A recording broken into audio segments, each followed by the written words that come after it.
Have you ever found yourself picking up a console to de-stress, only to realize you spent over 2 hours in front of the screen, or to distract yourself from life for a bit, only to end up anxious over a level you can't clear? We think most of us have been there. Despite knowing that it's an inescapable downward spiral, we keep going back to euphoria. Does this make gaming an addiction worse than drugs? First up, can gaming ruin your life? A lot of people out there play games for fun, but there are many of us who play because they have to. Because we can't stop ourselves. Isn't that exactly what an addiction is? When you can see how it's ruining your life, but you can't really detach yourself. People have clocked over 5,000 hours of playing video games within a few years and admitted that they've seen more of the virtual world through a screen than the actual world through their own eyes. They've admitted to shame and to the guilt of having their lives go by stuffed in a room with a console in their hands. Would these people's lives have been better if they hadn't invested that time and energy into gaming? There's no telling for sure, but they definitely would have been different, maybe more vibrant and full of life. People usually go towards gaming to escape bitter realities, but at what cost? Next, does gaming affect your priorities? The World Health Organization, WHO, added gaming disorder to its official medical reference book in 2008. It's been compared by many to an activity like gambling. It makes you forget about your career and your loved ones. The addiction manifests itself as a more valuable priority by requiring intensive time and attention from the user. The high you receive at the end of an accomplishment, a cleared level, is similar to the effect caused by drugs. When you only leave your room to grab food, you put your health at risk as well. You risk pushing your loved ones to the brink of their tolerance. You risk losing all your money to subscriptions and benefits the games offer to lure you in deeper. You risk your career and education by contemplating resigning or dropping out to spend more time on gaming. Does this sound too over the top? It's not. It actually happens to many people, and they don't even realize it until it's too late. Gamers are able to convince themselves that they're functioning normally when they're really not. They're actually devolving into lonely personas of gaming addicts. At the end of it all, when the game's over and you have nowhere else to look, you can wind up finding yourself lonely and empty. At this point, you'll wonder how you ended up like this. How did your reflection become a hollow vessel? The answer? Gaming.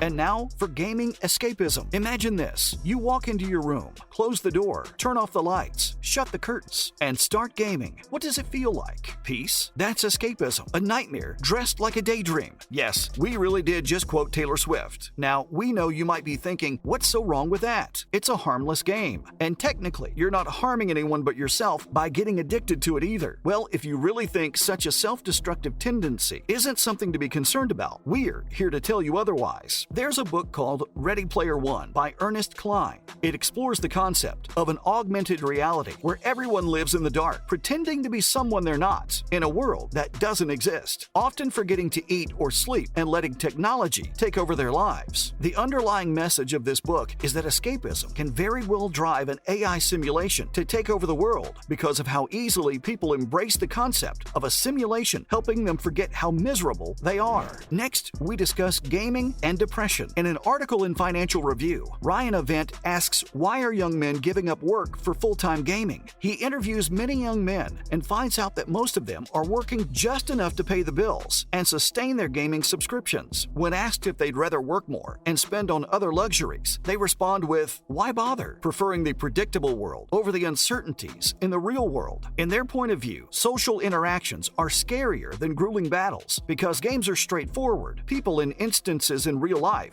are not. If you make a mistake in a game, you can just start over again. In real life, things aren't as easy to get over. It's not as easy to fail and get back up on your feet, and success isn't always promised the way it is in games. Gaming is fun. It allows you to feel good about yourself when you're able to rescue a princess or take down a warlord. It helps you forget about things like finances and the current world crisis. This effect is what holds power over you. The relief is what pulls you back in again and again, like a drug, possibly one worse than any other drug that exists. Why? Because unlike a drug, gaming knows its target. An ordinary person with a stable life can start gaming and not find himself obsessively attached to the virtual world, while someone looking for escape won't experience the same moderation. Instead, they'll experience self-suppression, winding up in a cycle of misery. Researcher Jane McGonigal has found that self-suppressive escapism gaming can worsen signs of depression. It can also produce traits of self-denial, mood swings, eating disorders, trust issues, anxiety, and many more. more. As the days go by, gaming becomes a permanent habit. You become accustomed to living inside video games. Now for gaming and the reward response. Dr. Alec Kenogia, a Harvard-trained addiction psychologist, conducted research on game addiction in 2020 and found biological comparisons between the effects of gaming and the effects of alcohol abuse. He found that gaming, like alcohol, is able to affect the secretion of dopamine, the happy hormone, in such a way that it causes a withdrawal effect. There are 3 discrete phases a gamer goes through. First, when the game is actually fun. Second, when the brain goes through homeostasis, which basically means that the brain becomes less sensitive to the effects of gaming. You find yourself wanting more in order to feel the same high. So in the first phase, gaming gives you a positive emotion, and in the second, it takes away the negative emotions. In the third phase, you don't even have fun gaming, but you can't stop yourself from it. You're now in the dopamine exhaustion stage. Because your body is used to the high dose of dopamine it usually receives from gaming. Even other activities outside of gaming become less fun. This is really dangerous because now things outside of gaming are boring too, and it becomes super difficult to quit gaming. Your brain keeps telling you that you need to play more video games to feel any sort of positive emotion. You need to reset your brain to get over the gaming addiction, which takes over 3 weeks of keeping yourself away from gaming. For most people, this is close to impossible. Many have taken drastic measures, such as selling off their devices just to get past this stage. Lastly, what lies beyond gaming? Sometimes people take gaming beyond its actual purpose of entertainment. If the dialogue and story is gripping enough, you can find yourself generally worrying about what happens with the characters. You may get overly invested in your role, even reset the game if you feel like you've messed up the storyline. As absurd as it may sound to non-gamers, these are some legit experiences a lot of gamers go through. The game may slip into your everyday life. You might find yourself listening to its music at work or buying its merchandise to decorate your room. Day by day, it becomes more a prominent part of your life. You might start daydreaming about it, missing the characters, thinking up canon scenarios, and more. What happens when something you're so attached to on a physical, mental, and spiritual level ends? You'll feel completely and utterly empty. You'll feel lost in your own world, paradoxically, feeling so sad about something that brought you so much happiness. Will you restart the game? Will you try to move on, like trying to get over a breakup? Will you lie on the kitchen floor, surrounded by ice cream tubs, crying, while you stare into the abyss? It's surprising how withdrawing from gaming can cause all those emotions, which is what makes it so dangerously addicting. Based on the parasocial interactions research, it's been proven that a real-life person can get attached to fictional characters, which is alarming, especially when those virtual interactions are preferred over real-life social interactions. At the end of the day, we live in the real world no matter how much it sucks, and to escape to the virtual world and getting attached to it is a self-destructive addiction worse than drugs. That's a wrap for this video. Have you ever experienced a gaming addiction? Let us know in the comments below. Make sure you give this video a thumbs up, subscribe to our channel for more videos like this, and we'll see you in the next one.